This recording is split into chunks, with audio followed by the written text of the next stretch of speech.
I would like all my guests to have a round of applause from our audience.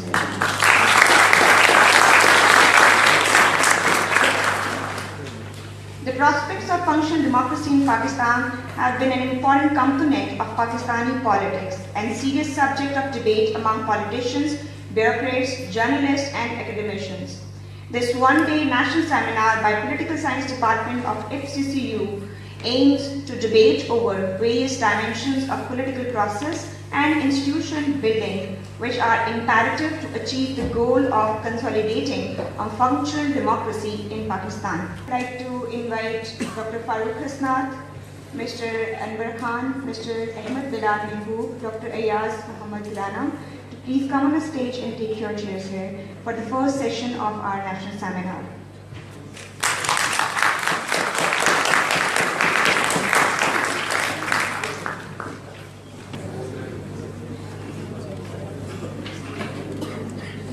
Now I would like to introduce our chair, Dr. Farooq Hasnat.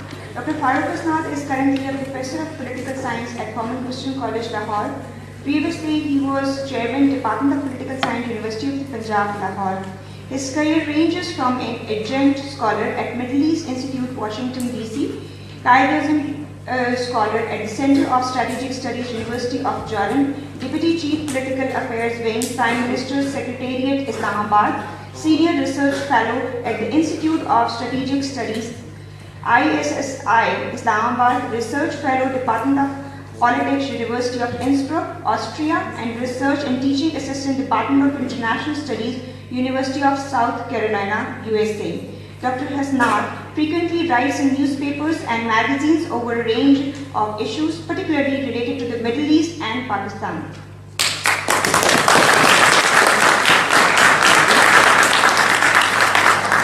His recent book, Global Security Watch, underlines the domestic and international security concerns of Pakistan. Now I hand over the proceedings of this seminar to the chair.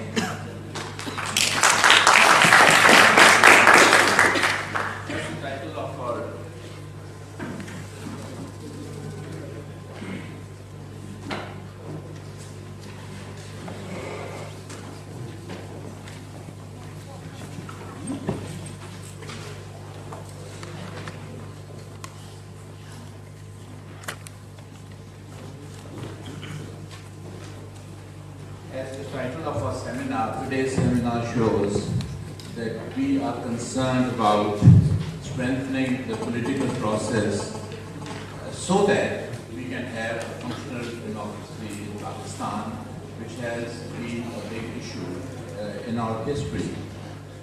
This session will be dealing with an overview of the political process and democracy in Pakistan. Our speakers in this session will be speaking on different aspects of democratic process and they will be pointing out towards the strengths and weaknesses of the institutions leading towards the strengthening of a political process. So I will not say much on the domestic scene, and the speakers will take care of that. But I'm concerned about the environment of Pakistan regarding the democratic process. To establish democracies in this universe or this world, United States of America and India are facing a serious challenge to their democratic institutions by demagogues. One by Donald Trump, another by Mr. Modi. Both these leaders have challenged the basic values of their respective societies, moving away from the established institutions, established norms, established laws through their own whims and to their own ideas by simply convincing the people that they can save them from all their problems. This is a serious problem.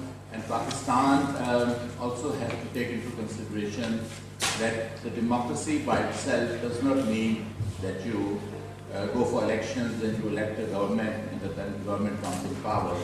You also have to see that the tyranny of the majority does not take place. As President Madison of the United States said in the beginning of the United States establishment, that we have given you a country, we have given you a constitution, but please be aware of tyranny of the majority, because if that happens, then we won't be able to keep this country as we want.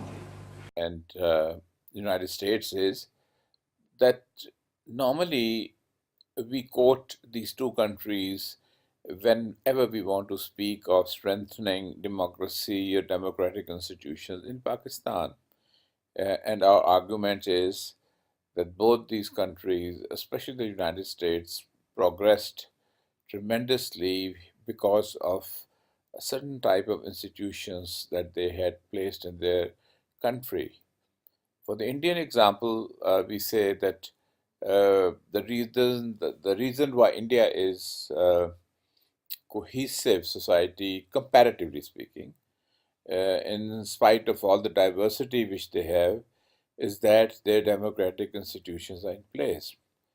Now the question is, if the core values, as I mentioned before, of both these countries are under challenge by the demagogues, then what would happen there? And how would we relate our situation to uh, these two democracies to begin with? I think we have to be very vigilant about one factor, and that is that uh, regardless of the fact that we will establish or we are establishing democratic institutions, but at the same time, we have to be careful of those leaders who rely on slogans, who rely on people who would just follow them without asking questions, and in the long run, they are then able to establish a kind of government which they called is democracy, but in fact, it is demographic. It is not democracy. It is a mob rule. And mob rule, as I mentioned before, becomes dangerous, becomes is a counterproductive, and will not establish the real democracy in its true sense.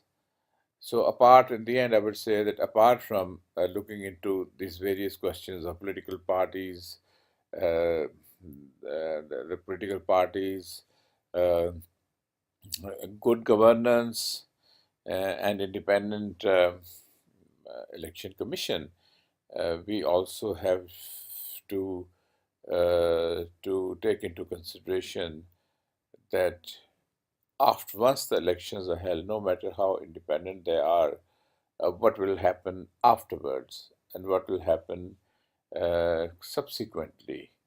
So that is my contention, and now I'll invite the various speakers one by one to come and address our audience. Thank you.